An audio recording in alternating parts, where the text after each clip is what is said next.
7 मार्च है और जंग का 8वां दिन है और पिछले 24 घंटे में ईरान की ओर से इजराइल पर हुआ है अब तक का सबसे बड़ा हमला। यानी जो पहले अटैक किए जा रहे थे उसके बाद अब जो हमले हो रहे हैं उसकी इंटेंसिटी बहुत ज़्यादा बढ़ गई है। और जो खबरें आई इजराइल से, मैंने इंतज़ार किया इन्हें कंफर्म करने का। अब देखिए जो खबर आ रही है उसके मुताबिक तेल अवीव में अमेरिकी एम्बेसी के ठीक ऊपर खैबर मिसाइल गिरी है।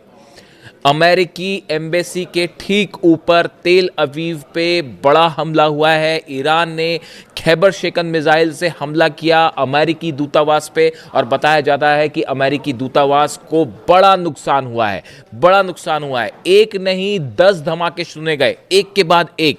जो अमेरिकी दूतावास की बिल्डिंग है उस पर 10 धमाके सुने गए और जिसमें बताया ये जा रहा है कि ये खैबर मिसाइल से हमला किया गया था और उसमें क्लस्टर बॉम्ब्स लगे हुए थे। यानी कि एक मिसाइल में कई वॉरहेड्स और कई धमाके और 10 से ज़्यादा धमाके हुए। देखिए ये जो नया ट्रेंड हम देख रहे हैं पिछले 2-3 दिनों के अंदर जो हमले हुए ईरान की तरफ से, उसमें क्लस्टर बॉम्ब्स का भी इस्तेमाल किया जा रहा है। यानी एक आपने आसमान में जो तस्वीरें देखी होंगी कि एक मिसाइल दिख रही है, उसके आसपास कई रोशनियाँ दिखती हैं, ये क्लस्टर बॉम्ब्स हैं और एक ऐसी तकनीक जिससे बड़ा नुकसान हो रहा है इजराइल में।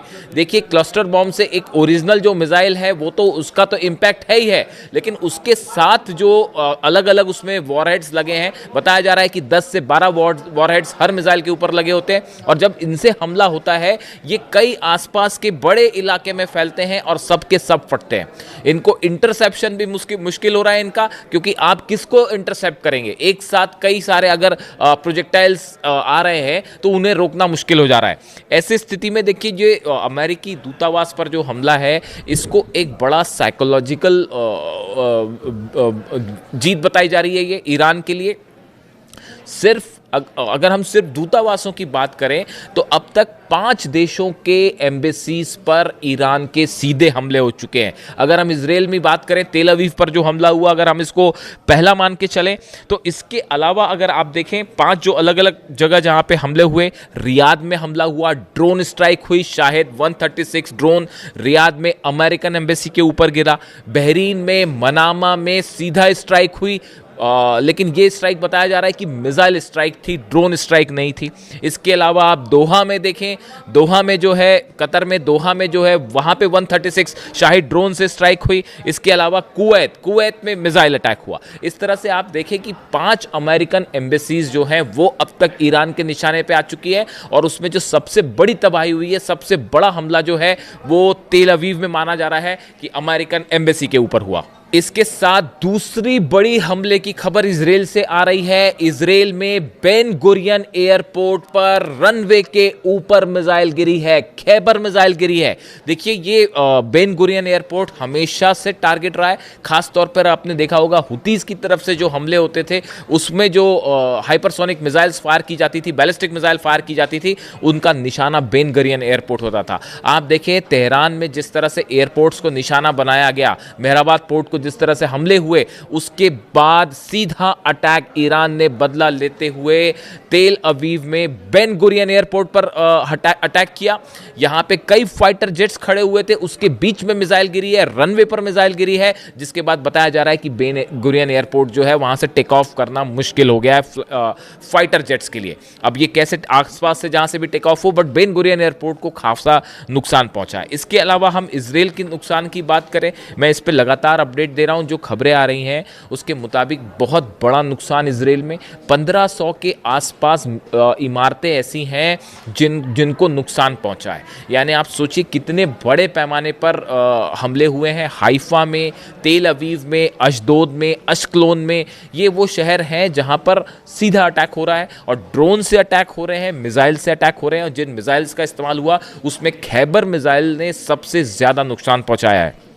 इसके अलावा आप देखिए पिछले 48 घंटे में जो स्ट्रेटजी है ईरान की उसमें एक बड़ा परिवर्तन देखने को मिल रहा है। पहले ये देखा जा रहा था कि ड्रोन से ज़्यादा स्ट्राइक्स हो रही थी। ईरान के जो ड्रोन्स हैं, खासकर शाहिद 136 ड्रोन है, इसके ज़्यादा नुकसान जो है वो ड्रोन से हो रहा था। लेकिन अब जो खबरें सामने आ रही हैं उसके मुताबिक अब ईरान की बैलिस्टिक मिसाइल से ज़्यादा अटैक हो रहे हैं और पांचों लेयर का जो डिफेंस सिस्टम है, चाहे आयरन डोम हो, थार्ड हो, पेट्रियट हो, डेविड स्लिंग हो, एरो हो, ये 5 डिफेंस सिस्टम लगे हुए हैं जिनके जो पूरी तरह से फेल हो रहे हैं। इसकी 3 वजह बताई जा रही है। पहला, ईरान ने इंटरसेप्टर्स को तेजी से ख़त्म कर दिया है। देखिए, शुरुआत में जो हमले हो रहे थे, ईरान के जो हमलों का आप पैटर्न देखें, इसको सब फॉलो कर रहे हैं, सब समझ रहे हैं। अमेरिकन फोर्सेस भी समझ रही हैं, इजराइल भी समझ रहा है, डिफेंस एक्सपर्ट भी समझ रहे हैं कि ईरान ने जो हमले किए हैं, ये हमले ऐसे रैंडम हमले नहीं हो गए कि बस जो है कतर पे मार दिया, दोहा में मार दिया और 12 देशों पे हमले कर दिए और इजराइल पर हमले कर दिए और अंधाधुंध हमले कर दिए। ऐसा बिल्कुल नहीं है। बिल्कुल सटीक स्ट्रैटेजिक प्लानिंग के साथ ये हमले हो रहे हैं। पहले ड्रोन्स अटैक हुए, आप देखिए शुरुआती दिनों में ड्रोन्स अटैक हुए। ईरान की तरफ से क्या बयान आया कि अभी तो हम वो मिसाइल मार रहे हैं जो हमारी कबाड़ की मिसाइल से, अभी तो उसी वो ही गिर रही है, असली मिसाइल तो निकलनी अभी बाकी है। ड्रोन्स अटैक में जो इंटरसेप्टर मिसाइल्स थी, इनको रोकने में काफ़ी सारी इंटरसेप्टर मिसाइल्स खत्म हो गई हैं। ना सिर्फ अरेबियन कंट्रीज़ में जो है डिफेंस सिस्टम तैनात है, बल्कि इजराइल में भी। इसका बड़ा नतीजा ये हुआ है इंटरसेप्टर मिसाइल्स की कमी। अब ईरान की मिसाइल्स को रोकना मुश्किल हो रहा है। और आप देखिए, जो कहा जा रहा था, जिस तरह से अमेरिका की तरफ से बयान आए, जनरल डेनकिन जो उनकी चीफ ऑफ जॉइंट स्टाफ है, उनकी तरफ से जो बयान आया, जो वो कह रहे थे कि परसेंटेज में कमी आई है। ये परसेंटेज में जो कमी आई वो इसलिए नहीं आ गई कि मिसाइल्स ख़त्म हो रही हैं, ये एक बड़ा स्ट्रैटेजी थी। पहले ड्रोन्स अटैक हुए, डिफेंस लेयर को कमज़ोर किया गया। आप देखें जहाँ जहाँ हमले हुए हैं वो कहाँ कहाँ पे हमले हुए, डिफेंस जो है अमेरिका का और इजराइल का, इसको निशाना बनाया गया। अब उसके बाद मिसाइल्स अटैक हो रहे हैं। जब डिफेंस कमजोर है तो अब निशाना सटीक लगा के हमले हो रहे हैं, जिससे कि बड़ा स्ट्रैटेजिक नुकसान हो रहा है। आप देखें, पहले जिस तरह से खबरें आ रही थी उसमें और अब जो नुकसान की खबरें हैं, अब बड़े ठिकानों पर हमले हो रहे हैं। खबरें कैसी आ रही हैं कि दूतावास जो है वो तबाह हो गया। खबरें आ रही हैं बेन गुरियन एयरपोर्ट पर जो है वो मिसाइल गिरी है। खबर आ रही है कि कतर में जो रडार सिस्टम था उसके ऊपर मिसाइल गिरी है, उस पर नुकसान हुआ है। यानी अब जो है अटैक ज़्यादा एक्यूरेसी के साथ हो रहे हैं क्योंकि डिफेंस सिस्टम कमज़ोर हो रखा है। जिस तरह से इजराइल में हमले हुए हैं, बताया जा रहा है वहाँ बड़ा नुकसान हुआ है। पूरा का पूरा इजराइल जो है वो बंकर्स में है, प्राइम मिनिस्टर बंकर में है, उनका पूरा कैबिनेट बंकर से ऑपरेट कर रहा है। अभी वहाँ पे कितने लोगों की कैजुअलिटी है ये बोलना मुश्किल है।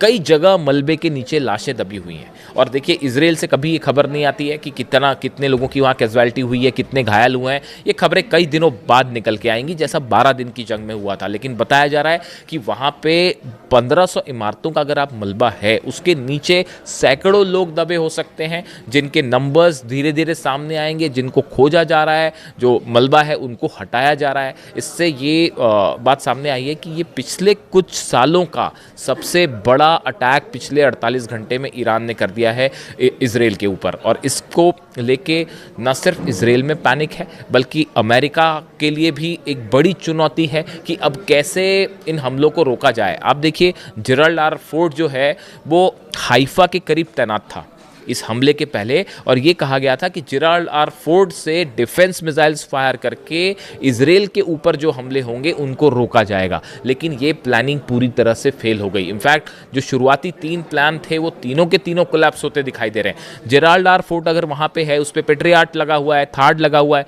तो वो क्यों नहीं रोक पा रहा ईरान की मिसाइल्स को? या तो ख़त्म है आपके पास डिफेंस मिसाइल्स, और या फिर ईरान की तरफ से वो मिसाइल्स फायर हो रही हैं जो नहीं रोकी जा सकती। दोनों चीज़ें हैं। शाही ड्रोन रोकना भी मुश्किल हो जा रहा है। इसीलिए इजराइल में